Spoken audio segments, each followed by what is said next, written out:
Hi, I'm Bob Gimlin. The following two calls to 911 dispatch come from the Kistsap Peninsula, Washington State. The calls were made a couple of weeks apart, in the early 90s. These recordings were retrieved from an insurance company initially. 911, what are you reporting? I got a strange going on out here. Something just killed my dog. Something killed your dog? My dog went flying through the air over the tree. I don't know how it did it. Okay. Damn it, I'm really confused. All I saw was my dog coming over the fence, and he was dead when she hit the ground. I didn't see any cars. All I saw was my dog coming over the fence.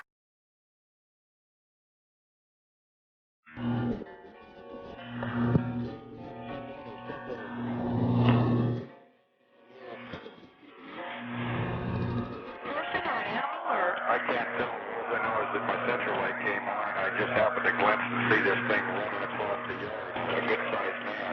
Or something that looks like a man. I don't know what it was. Just that it ran across the yard.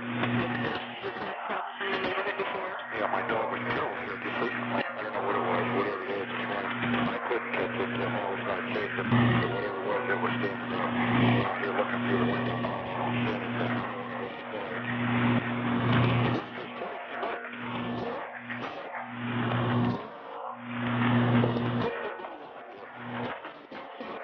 Is about 6'9", I don't know. Do you see him now, sir? Yes, I'm looking right at him. Uh-oh. Okay, hang on. He's right.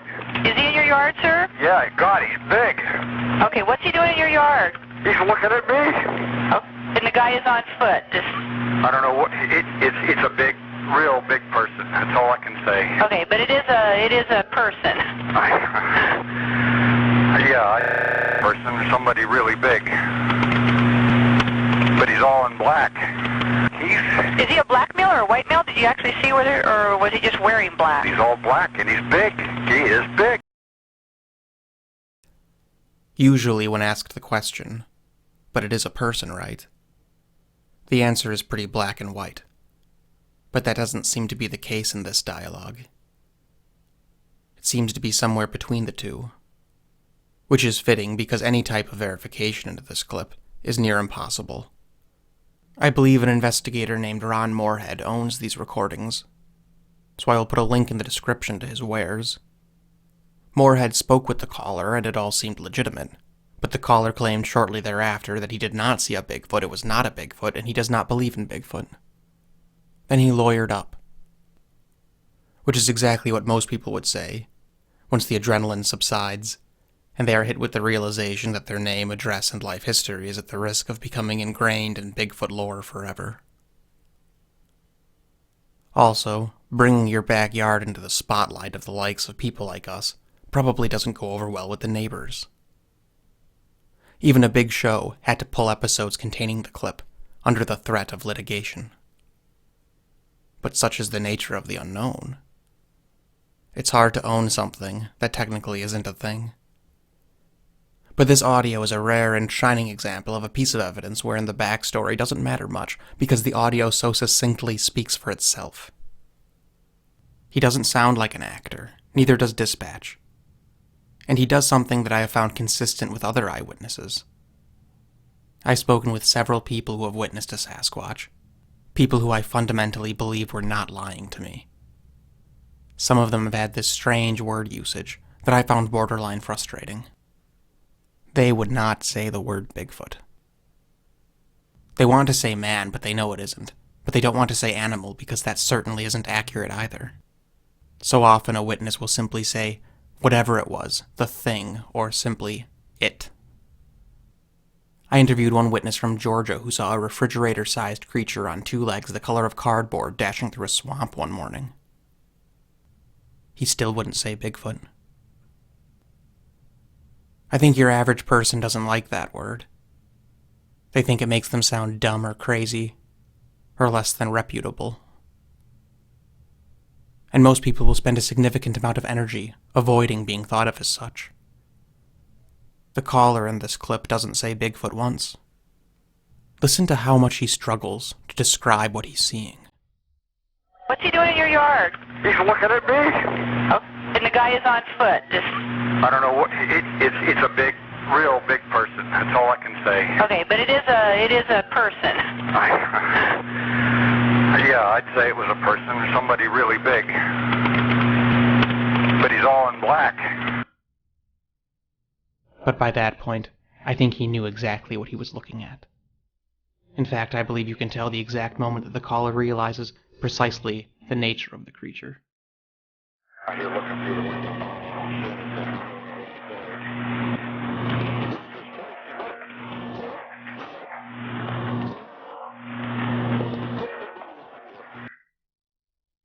That is the sound of someone's worldview being shattered. The very moment that his suspicions no longer seemed so outlandish, as they abruptly cemented into reality. Perhaps he would have said the word Bigfoot or Sasquatch, were he not afraid that police may arrive with more interest in him than the 7-foot monster that tripped his sensor lights that night. This audio offers a unique perspective into the dynamics of report, because we essentially get to hear it unfold in real time, like a live sighting report, though obviously a recording.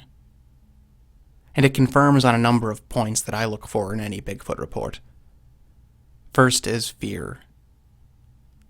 Obviously, there's fear of the unknown, and even more obviously, fear of any animal that is unexpected, or any animal too close, no matter how ridiculous. But I think there is more to it than that.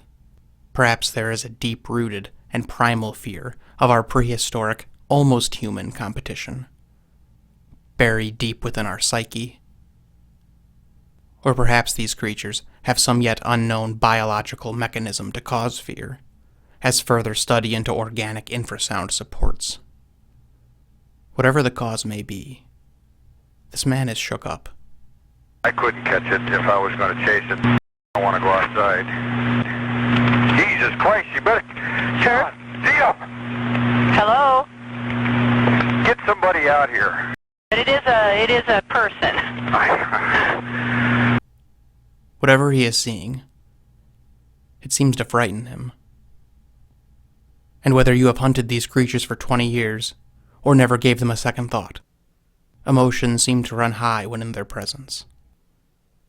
This audio confirms on fear. Less intense because he has a man-made barrier between himself and the creature, but it's still palpable. The second confirmation the sighting contains is the emphasis and borderline disbelief on the creature's size. He can't seem to grapple with how big it is. About 6'9", I don't know. Is he in your yard, sir? Yeah, God, he's big.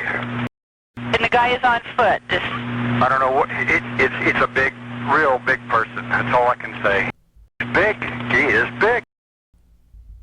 Though I do think the size of these creatures, like many fish that got away, is sometimes exaggerated.